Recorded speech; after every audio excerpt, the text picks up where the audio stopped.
Hey Pioneers, welcome to episode number 408. Today's episode, I am going to be answering your guys' questions. So every now and then, when you've been podcasting as long as I have, obviously this is episode number 408. That is a lot of episodes. So sometimes I'm like, man, I am not sure what to talk about this week, like what I want to record. There's other times where I know exactly what it is that I want to share with you guys, what I want to teach, etc. But I was not sure what to record for this week's episode. So I hopped on Instagram, and if you are following me on there, thank you for those of you who submitted your questions. Super excited to answer them. And I just said, hey, ask me anything. So today's episode, this may end up being part 2 because I'm going to see how far I actually get answering the questions, which is why there may be a part 2. I'll know as we get closer to the end, because I said you can ask me anything you want. Homesteading, business related, personal life, like whatever it is you want to know, I am your open book and I'm going to share. So you are going to get a lot of different topics covered today based upon the questions, and I kind of think that's fun. So I'm going to start out with the questions that are more based on homesteading, and then we'll see how far we get, because we may do a part 2 that's more on the business side, because there actually was a couple of different questions regarding more business related, still in relation to homesteading. So we are going to jump straight into the episode. And if you are watching this on YouTube, because we do the podcast on video now, you will see I have a brand new, I feel like I'm an official podcaster now, even though I've been doing it for years. I have a real podcasting mic. And so it's kind of fun. And we'll see if you notice anything on your end with improved audio quality. But short story behind the reason I actually have this new mic is I rewrote my very first book, which is the Made from Scratch Life. So that book I originally wrote in 2014, because you usually write books about a year before they actually hit release or released and published, available to the public. So it's almost been 10 years ago since I wrote that book. So the publisher came to me and said, we would love to do an updated version of this. So the Made from Scratch Life is going to be releasing in January. So I've added new content. So it's longer, like added some more stuff. I'm super excited for it, but it's also my very first book that has an audiobook. And so I am doing the audio for the audiobook, which if you did not know this, the author is not always the one that gets to do the audio recording of their own book. It's really interesting. I had to audition to do my own audio recording for my own book. And thankfully, they liked my voice well enough, but I had to upgrade my recording microphone for quality for the audiobook. So that's why you see this lovely new mic. And the new updated edition of the Made from Scratch Life will be releasing this January. So if you're on my email list or follow me on social, I will be sharing more about that as those things become available. So now back to the very first question. So this one comes from Honey Decock, and it says, what is the best type of storage containers for bulk items, especially flour? Okay, so the best items for bulk.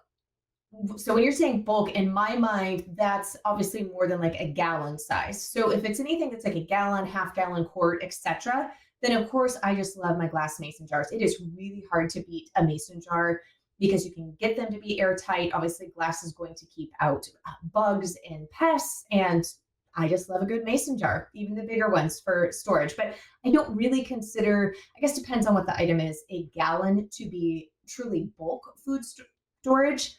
So when I'm thinking anything, obviously above what would fit into a gallon, and usually, let me think here, if I have like 5 pounds of something, most of the time I can get that close, being on what the size of it is. So thinking like cocoa powder or popcorn, for example, usually I could probably about get that into a gallon, maybe a little slightly more, but just kind of for context. But for bulk food storage, I really love the 5-gallon food safe buckets that have the gamma lids. So I actually have a YouTube video on that and a blog post on bulk food storage, and I will share that link. We'll put it below the video if you're watching this on YouTube. And then if you're listening to this, my old-fashioned podcast listeners, you know you can always find the episode, the blog post that accompanies all the podcast episodes. Go to melissaknorris.com/408. I can't even do the numbers with my hands. melissaknorris.com/408, because this is episode number 408. And we'll have all of the links to this, and with a Q&A that's very helpful so that you can kind of go deeper into some of the answers. So 5-gallon bucket with the gamma lid is my favorite. Now, bigger than that, we actually do have some of the only thing is, like, usually a 5-gallon bucket I can fit in different areas throughout the house and even in shelving units. When you start to go bigger than that, then it becomes a little bit more problematic, obviously, to find the place to store those. But I do also like the big 55-gallon drums. They are like a hard plastic, and they have watertight steel lids too. So that would be for things that I would be storing for super long-term storage, like wheat berries. I would not be putting flour, just because our family size, I wouldn't go through enough flour fast enough that's already been ground to probably store that in a 55-gallon barrel. But things like wheat berries, because those store for an extremely long time, they don't really go bad. Things like salt never really goes bad. Those types of items I would totally store if you're looking for really large bulk in those 55-gallon food safe barrels. So those are really the best. There also is 2-gallon food storage buckets that you can get and have the gamma seal, like the tight, lids. I like the gamma seals because you don't have to pry the lid off every time. You can just unscrew it and then you can screw it back down, but it is still airtight, and they work really good. So pretty much buckets, really anywhere from the 2 to 5 gallon, are my preferred for the bigger bulk food storage items. Okay. This one is from R. Sager 0234 and says, what do you do with expired canned goods? This is a great question. I don't really go by expiration dates, to be honest. I think expiration dates for the most part are more a best buy date or a suggested this product is at its peak flavor, all the things, by this date. So when it comes to expiration dates, it's not like the food is good today and then tomorrow it expires, and so therefore tomorrow it's not good anymore. So it depends on how long it's been expired and how it's been stored. So if I bought the item, brand new, and I know it's been stored in an area that's not been exposed to a bunch of heat, a bunch of direct sunlight, etc., then if I find an item that's expired, I'll open it and look at it, examine it. If it's a canned good from the store, like a metal can, I make sure that there's no leaking, there's no bulging, there's none of the obvious signs that something is wrong with that food. If it literally has just been, say it's been 6 months past its expiration date, I open it up, and as long as it looks good, smells good, etc., I go ahead and use it, provided, as I said, there's no weird bulging, there's no weird leaking, seepage, etc., from the can, and it looks good and it smells good, all those things. I just go ahead and use it. Home canned goods, really, it's the same thing. Did I can it? So I know it was done in a safe, tested procedure. There is no active bubbles. There's no broken seal, all those kind of telltale signs that something is wrong with it or it has went bad.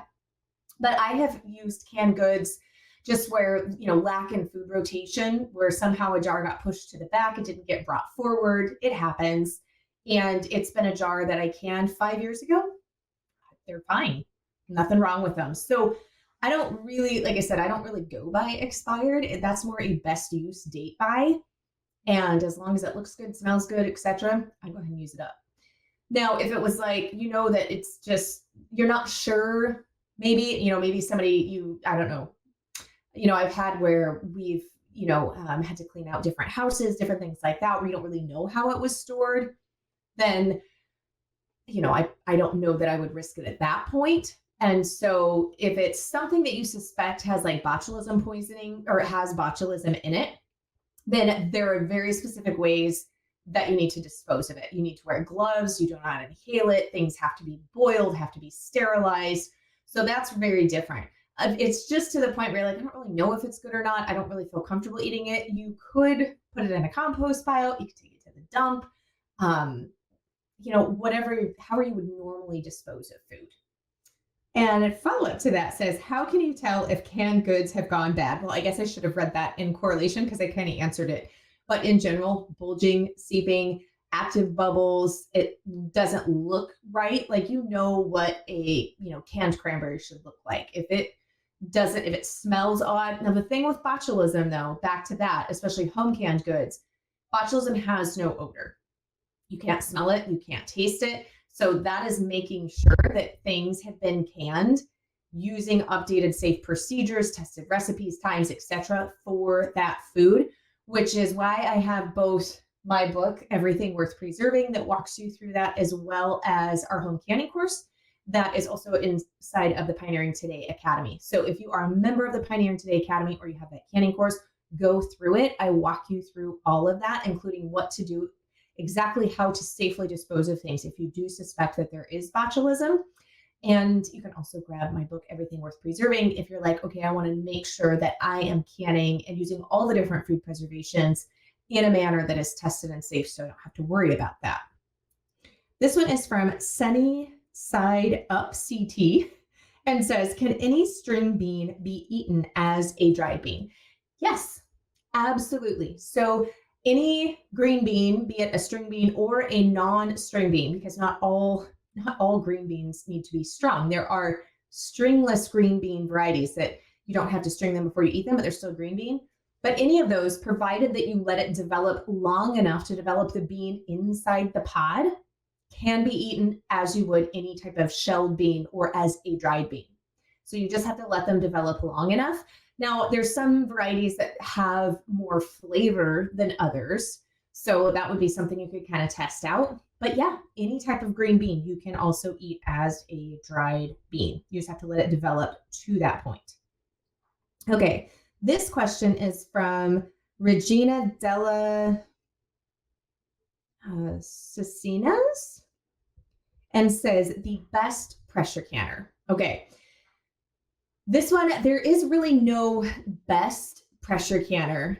And I have a full blog post that will walk you through all of this, including links. So again, that will put in the blog post that'll be in the video description that accompanies this episode. But the short of it is, there's some factors to come into. First, expense. What's your budget?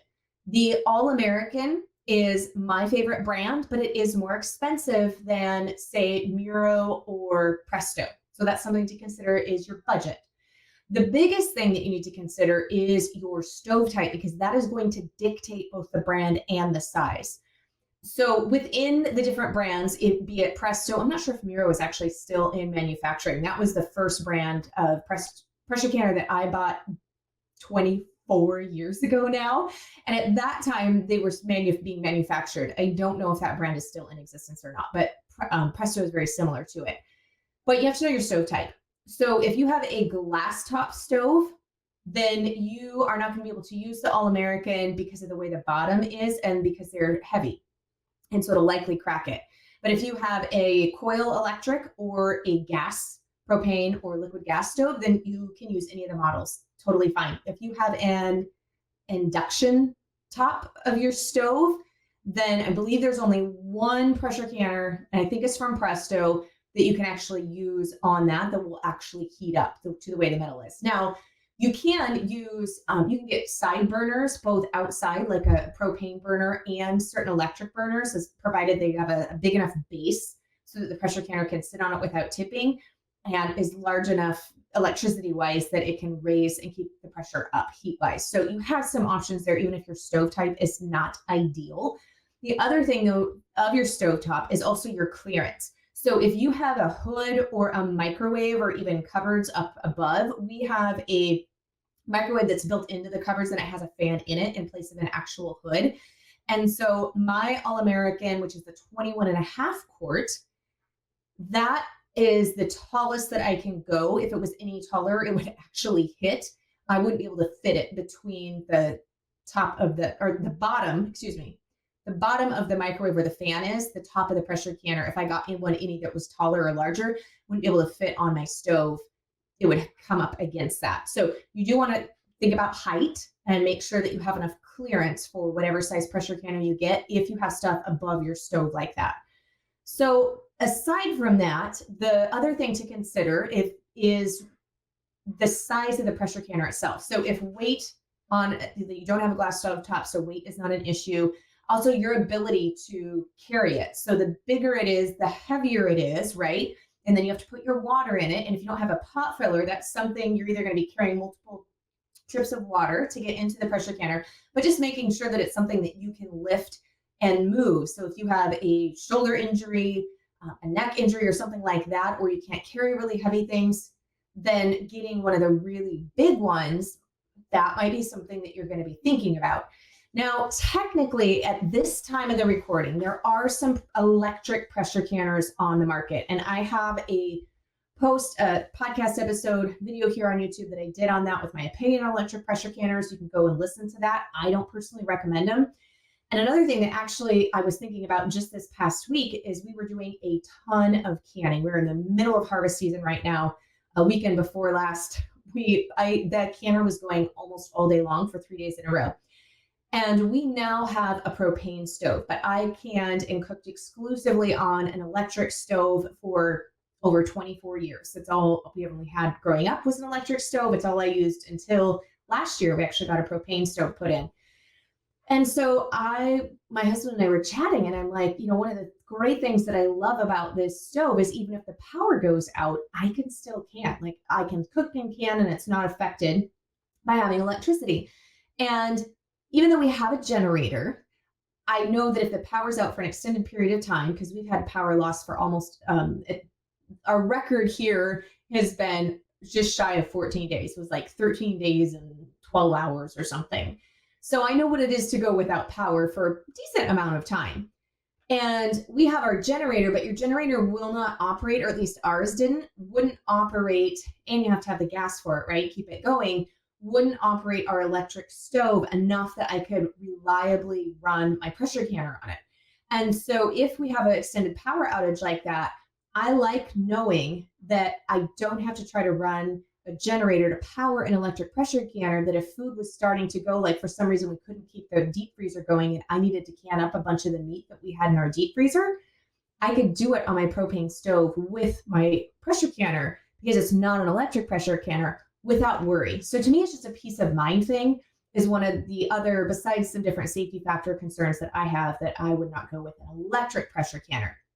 So my favorite brand is the All-American. I really like it, but I canned for decades using a Muro and Presto pressure canner, and they worked fine. Really has to do with your budget. And I will say, if you have little kids and you're just starting canning, or you don't have kids yet, but you plan on having a family, you will probably be canning more as time goes on. Because I know very few people who start canning and are like, I don't want to do this anymore. Most people start canning and are like, oh, where has this been all of my life? And you end up just wanting to can everything, and every year you can more and more and more.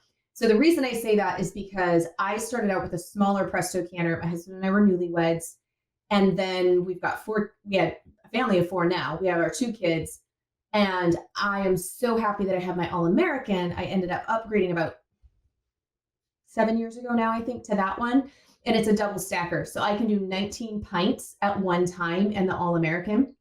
And I am so happy for that, because pretty much takes almost the same amount of time. It's the same amount of propane used, right? And time to run 19 jars in one go round than it is if I were to only put 7 in there. And so my old pressure canner could only hold 7 jars at once. And so now I can operate and do 19 in the same amount of time using the same amount of, not electricity because it's a propane stove, but you get where I'm going. So I would say probably if you're kind of wavering, go for the one that will hold a few more jars. Okay, this one is from Rebecca Mather. And Rebecca asks, building a barn, what to have in mind, especially when not sure exactly what livestock or your needs are. Okay, well, Rebecca, I would not build a barn first. I would not build a barn if you don't really know what livestock you're going to have, because in most cases, you don't actually need a barn. We have raised cattle for 20 years with my husband and I. And then I grew up raising cattle with my dad on our family farm from the time I was born. I helped him feed from as far back as my memory goes. I was a part of that. Would drive the truck for him, helped him go and get hay in the summer, helped him build fence, all the things. And for beef cattle, you don't even need a barn. So really, I would not go through the expense of building a barn until you know exactly what livestock you're going to be running and if you even need a barn for them. Because a barn is a very big expense. Oops. I'm used to having a microphone attached to my head. So apparently talking with my hands, I'm going to hit the microphone and need to like tie them down and put them in my lap. So with a barn, you don't need a barn. You can get by with a smaller shed. So animals, depending on what the animals are, like chickens obviously needs like a coop. We use chicken tractors. I don't even use a stationary coop. I find chicken mobile tractors are much better. And I use those for our laying hens all winter long, including snow, cold weather, all the things.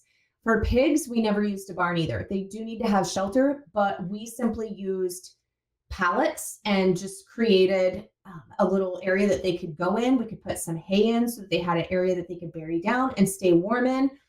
In very little cases, do you actually need a barn to raise livestock. So if you have a dairy animal, especially a dairy cow, and you have really cold winters or really harsh winters, they will need an area that they can get dry and a little bit more protection from the weather. Our dairy cow, they're just not as hardy as beef cattle. But that doesn't mean you have to have a full-on barn. You could have simply a shed, a run-in shed that they could go into. And that's going to be a lot cheaper and serve you and be just as effective. So really the barn would be if you were doing square bale hay storage, barns can come in very handy for that. But you can also have a hay shed that you can just stack and put those in, and then you go out and feed from. Or we don't even feed the square bales anymore. We use the big round, they look like marshmallows, the big round hay bales. They're haylage. And so they are fermented grass hay, and they actually have higher protein, better nutrients for the cattle. And they don't have to have any type of storage because they're wrapped, right? They're already wrapped. And so they can stand within the elements and they're just fine. So we go that route. So we don't even have need of a barn. So I would hold off on building a barn until you know that it's livestock that you are going to continue raising, and then evaluate what your needs are at that point in time. As I said, we're 24 years into homesteading. We don't have a barn here at our property. We did buy the farm stay, which is a 40-acre farm, last summer, and there were existing barns down there. But believe it or not, they were in such bad shape and needed so much rehab. We haven't used them for our animals at all. We're right now working on shoring them up to hopefully be able to use them a little bit this winter. But we've raised cattle, pigs, chickens for 24 years without ever having a barn. Okay, this question comes from Rebecca and says, is resilience to climate-induced environmental disasters on your mind? Acid rain, fire, drought, etc. Okay, Rebecca, this is a really good question. And yes and no. So when it comes to resilience to climate, absolutely. But everybody's climate is going to be a little bit different, right? Depending on your geographical location. And so I'm not really worried about overall, like, I'm trying to think how to word this in a way that I don't really worry about a lot of news headlines when it comes to climate, to be honest. What I look at is what's happening in the area that I live in. So where we live in the Pacific Northwest, we are having warmer and drier summers that are warmer and drier for a longer period of time. This will be our third summer. So we have always in the summer, even though people think of the Pacific Northwest as being very wet and relatively cool and mild, and that is true in a lot of instances. However, the past 3 summers, we have had warmer than average temperatures. We have had 2 summers ago, we actually were 120 degrees here in June for one weekend. And then this year, we warmed up and had some really warm days in May. Normally we don't warm up until more the beginning of July, honestly. And we've had 80-degree days here in October. Right now, it's the time of this recording, it's in October. And that's pretty unusual. Though last year, we also had a very warm October. So I share that because it's important to know, is the weather shifting where you live? And is it just a weather trend? Or is it something that seems to be more consistent? And so truthfully, our summers here for the past 3 years have been drier and warmer. But we've always dealt with July and August having basically no rainfall, none, and having drought-like conditions and wildfire. When I was a little girl, I remember that there was a really big fire up from us, and they actually had the prison set up a camp in my dad's field, and they were using the prisoners to fight the fire. And I'm in my 40s, so that was like 37 years ago. So wildfires are always something that's been a danger in our area. So do I think about it? Yeah, but I don't necessarily worry about it. So we make sure that we have metal roofs. I'm not going to put a wood shake roof on any of my roofs because obviously that's something that can catch on fire. Metal roofs are a lot better, especially if you have fire, which would be a forest fire, and you have embers falling, etc. Metal is going to be better all the way around. So we only roof with metal. And keeping a fire break around your house is super smart. So we will use sprinklers, right, to keep a green area around the house. We don't allow a lot of brush to grow up around the house. It's then going to die and just be this tinder. So we do make cognizant decisions in that realm as far as fire goes. And also a plan if something happens and there were to be a fire, would you be able to evacuate your livestock? That's going to depend on how much livestock you have. Do you have a trailer? Are they trained? All those different types of things. What would your plan be? And just have a plan. So I don't necessarily worry over much about it, but we take the precautions where we can, as mentioned before, and go on with it. When it comes to drought, yes, that is something I don't worry about, but I'm always proactive about. So we get a lot of rain during the winter months. So are there ways that we can use that rain in cisterns, rain barrels, etc., so that we have it during the summer months? We're not set up for irrigation here, that we can use it where need be. So that's something that we're looking at inputting and doing in this coming year. I don't currently have a cistern system.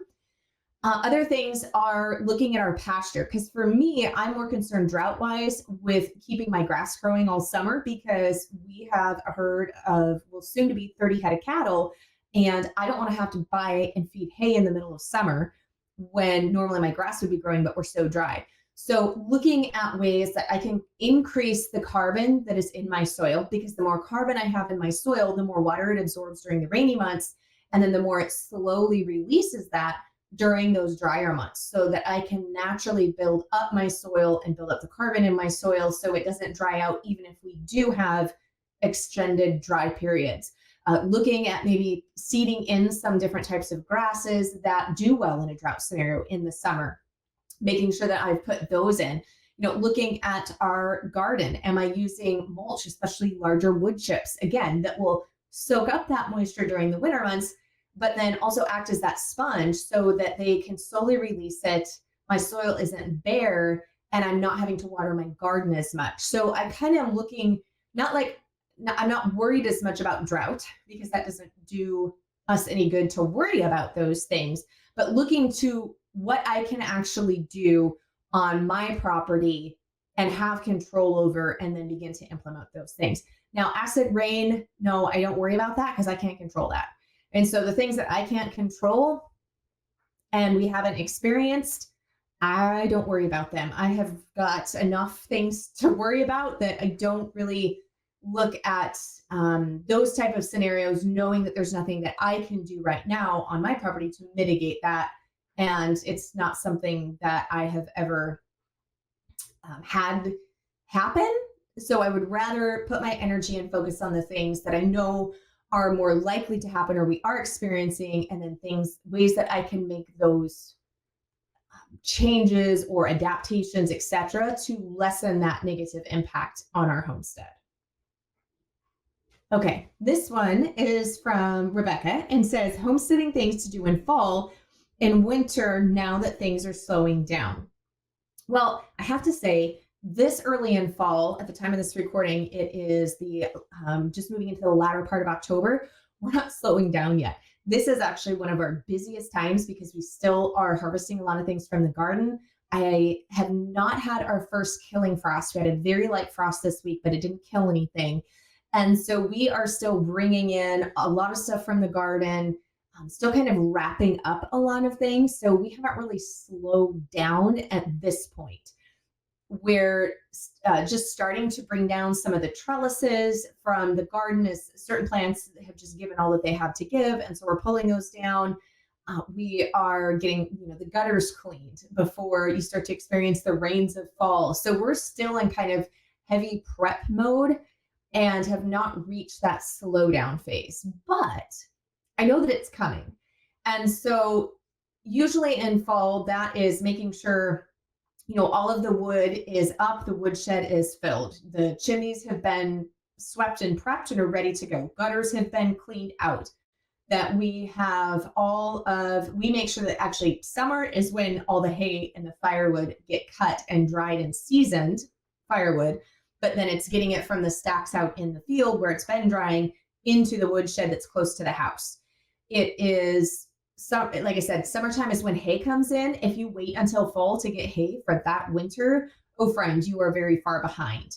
So that's already been taken care of. We are making sure though that all of the like small engines and generators are ready to go. So does anything need to be, flushed, oil, all those things so that they're ready to go for winter. We are making sure that any, pipes are wrapped, hoses are drained and put up, that the stock water tank heaters are all ready to go. Did any need to be, repaired or replaced from last year, that those are getting in. We don't put heat lamps in our chicken coop, but making sure extra bedding is going in there for more of a deep litter to provide them extra protection. Any of the crops that we're leaving in the ground have extra straw on them. Compost piles are getting started or continue to build. Kind of just all of those are the type of the prep things. I like to go through the house and specifically look and make sure that I've got all of our spices and inventory on all the food and that is bulked up, especially for holiday baking. And then I know when we hit winter, or really winter isn't technically until, what is it, the end December 22nd, wherever that solstice falls. So I do a lot more baking then. And so making sure that I've got enough flour and sugar, and also with the holiday season. So kind of just checking. And that's one of the things that we are doing right now. If you're in the Pioneering Today Academy, is we are doing our Holiday Ready Kitchen Challenge. And so if you're a member, make sure that you're staying tuned for those emails and joining those lives. But some of the things that we are doing is getting everything organized and ready. But I look forward to, I do way more reading in the winter months because I have time. And here in the middle of winter, we are getting dark by like 3:30 in the afternoon, 4 p.m., we're dark. Sometimes it's not actually like if the sun is coming out, it doesn't get over the mountain peak where I live at the ridge until like 10 in the morning. So we have a really short period of daylight. Okay, well, let's see how many times I can punch the mic while I'm doing this podcast episode. Oh, sorry. For those of you who are watching this on video, you are probably wondering like, oh my gosh, she's going to hit it again. I am very much a hand talker. So back to this though, I do a lot of reading in the wintertime, and that's when I actually will do some sewing projects. So I like to quilt and I like to crochet. So in the winter months, those are some projects that I can pull out and that I can work on. I used to embroidery, but I have not embroidered for a very long time. So that might be something that I pull back up this winter. We'll see. But I kind of like to pick a project that I'm working on that is like that type of handcraft. Because when I quilt by hand. I do most of my sewing by hand. I don't actually use a sewing machine very much. I learned to sew by hand. And it's just something I can pull on my lap and kind of work at in the evening. And I really enjoy that. So usually that's when, I kind of have time to do that. It's when I do a lot more organization and decluttering in the house. the house really, during the end of summer and fall, I mean, it is just maintenance mode only. Like we're just maintaining, and so I take time really in the winter to go through, closets and cupboards and just do kind of all of that, any type of redecorating or reorganization, etc. That's really for the winter months, and just taking some time to relax, because we go pretty hard all spring, summer, and fall. I mean, there's a lot of times, you're getting up at 6 a.m. and literally are sitting down at 9 or 9:30 p.m. at night. And I mean, like, you're working the whole time. There's no stopping. Like you'll prep meal and eat, and then you're right back at it again. So we really look forward to winter as being a time to kind of breathe, to be honest, again, and enjoy the fruits of the labors, full larder, full pantry, and then start planning and dreaming of what we want to do the next year. Like, what do we want to change? What do we need to bring in order to do that type of thing. Okay. Looking at our time, this is going to be the last question that I answer. So we will have a part 2. And this one is also from Rebecca and says, I'm still unsure if glass lid jars are considered safe today. So Rebecca, where the answer to that is, it depends on, is it an antique jar or is it a new jar? Because WEC canning jars are used in Europe, and those are safe to can with. They use those to can with in Europe. Those have a glass lid, and then they have a rubber gasket, and then they have clips that put them onto the glass jar. So you can in WEC jars, that's totally fine. But if you're talking about antique glass canning jars that have the old antique glass lids, the answer is no, because that glass is so old that it's weaker, and is not recommended for canning. So it depends on the age of the jar. Antique glass jars with glass lids are not for canning. I use those still for dry goods though. So you can use those for dehydrated foods, storing dry goods, etc. Totally fine. If you're talking about WEC jars from Europe that have, and you can get them in the US. I've bought them at some of our local stores when you order them online. Those you can use for canning. I find them to be more expensive, to be honest, and so I don't use them for canning because I have so many regular mason jars, but they're super cute on the shelf. So I will use my herbs, and I'll store herbs and spices in the WEC jars because they're really fun. They're cute. But I have not personally canned in WEC jars, but I know people that have. And so you can safely can in them if they are a newer WEC jar and not an antique glass lidded mason jar. So hopefully that makes sense. Well, guys, this has actually been really fun. So I'm going to save the rest of the questions because they're a little bit more on the money side of homesteading, and we will do a part 2 Q&A episode of that one. But I did want to share with you our verse of the week, and I'm still in 1 Corinthians. That has been the book that I have been spending a lot of time going through and studying this month. And I was going to share with you 1 Corinthians chapter 4. Verse 7, for who separates you from the others as a faction leader, who makes you superior and sets you apart from another, giving you the preeminence? What have you that was not given to you? If then you received it from someone, why do you boast as if you had not received, but had gained it by your own efforts? And then verse 8, you behave as if you are already filled and think you have enough. You are full and content, feeling no need of anything more. Already you have become rich in spiritual gifts and graces. Without any counsel or instruction from us, in your conceit, you have ascended your thrones and come into your kingdom without including us. And would that it were true and that you did reign, so that we might be sharing the kingdom with you. So this is the Amplified translation of the Bible, which I really enjoy the Amplified translation. I have NIV, New King James. There's a lot of different translations, obviously, of the Bible. But I have found for where I'm at right now, I actually really enjoy the Amplified translation. Obviously, it's the one I read from all the time in the podcast. But I know a lot of people have questions about the different translations. My viewpoint is the one that speaks to you, but read from several translations. I love a study Bible with study notes. I like reading the same verse from like 5 different translations, understanding what the root words in the original text meant. So was it Greek? Was it Hebrew? Those types of things. and getting in there deep. But back to the verses at hand, not the side story of translations. This one really was speaking, the whole chapter, I should say the whole book of Corinthians, but specifically chapter 4. I kind of spent almost a week just going back through chapter 4 and just really studying and meditating on it. But where this spoke to me is one as, as faction leaders, because I find obviously in government, like if you're a United States citizen and going into election year, if you're missing it, like, oh man, you're probably in a good place, because it's really hard to miss no matter where you fall on it. But you see a lot of faction leaders and party spirits. Like, you have to be Republican, you have to be Democrat, you have to be liberal. And it makes one really not like election time. At least that's me. I get so tired of all of these political stances, and people just being so sided one way or the other. But you can also see it happen in communities, obviously religious communities. I mean, that we're talking about religion here, and this goes back obviously to biblical times. So it's been happening. It's something that happens in human nature, which is why it's being addressed in the Bible.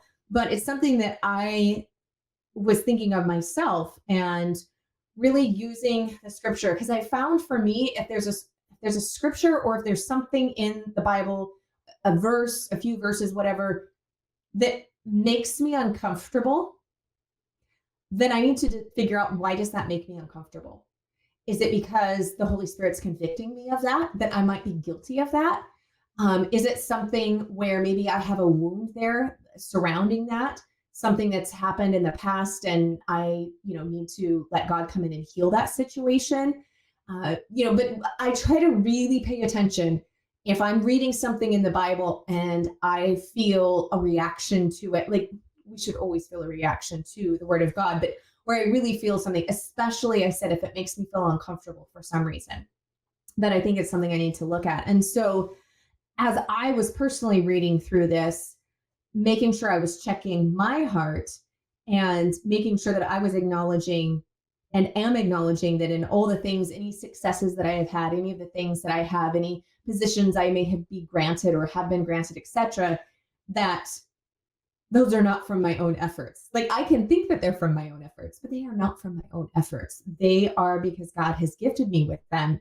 And I need to, check my heart, check my pride, check my ego, all of those things, and remember that anything that I have is from God, and not because I have done anything, including, salvation, right? That is, yes, I had to accept Jesus and acknowledge him as my personal savior, but God called me to him. God died on the cross before I was even born, but for me. Like, there was nothing that I did that made Christ save me. That was God's love, and that was Christ's love for me. So I need to remember that and check myself if at any time I find myself, and I think sometimes, we fall into this, or myself, not even on purpose, right? Because sometimes you can, boasting is usually on purpose, but even that, like, something you don't even realize it.